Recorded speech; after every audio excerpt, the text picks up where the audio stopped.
Have you ever been asked to lend money? Not splitting a bill, not covering a coffee, not paying together at a shop because it's easier and someone sends it back later. Everyone does that. This is different.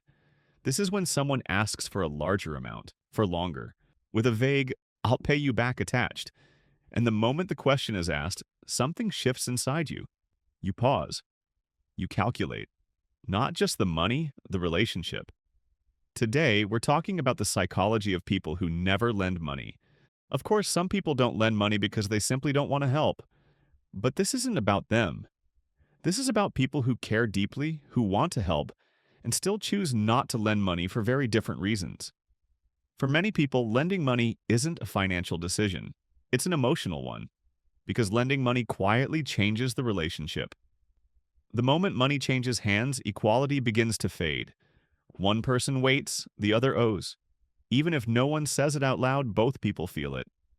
Psychologists have long observed that debt alters social behavior. It increases stress, avoidance, and shame.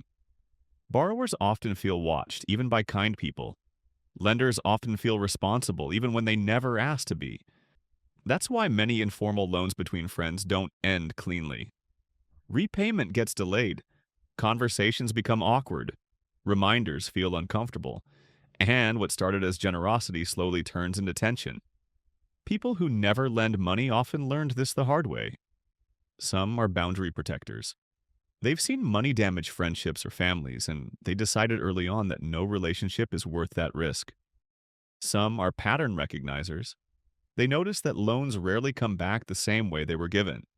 Even when money is returned, something intangible is lost: ease, trust, balance. Others are responsibility holders, the kind of people who already carry enough weight.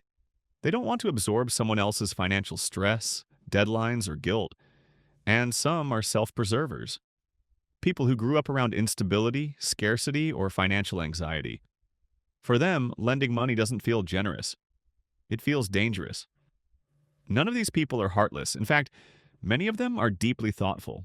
They understand that money creates power dynamics, even unintentionally. The lender becomes the quiet authority. The borrower becomes the one waiting to be forgiven. And even if no one abuses that power, its presence is felt. Conversations change. Silences stretch. Jokes land differently. That's why refusing to lend money is often less about greed and more about honesty. Psychologically, saying no early can protect both people. It prevents resentment from forming. It keeps the relationship on equal ground. It avoids turning care into leverage. And here's something important. People who don't lend money often still help, just in different ways. They give advice. They offer time. They support emotionally. They help without creating a debt that hangs in the air. Because they understand something many people learn too late. Not all generosity strengthens connection. Some people can lend money and remain unaffected, others can't. Neither is morally superior. They're simply wired differently when it comes to boundaries, trust, and emotional safety. So, if you're someone who never lends money, it doesn't mean you don't care. It may mean you care enough to protect what would be lost if things went wrong. And if you've ever seen a loan quietly change a relationship, you already understand why some people draw that line so clearly. Tell me, have you ever experienced lending money changing how you felt about someone?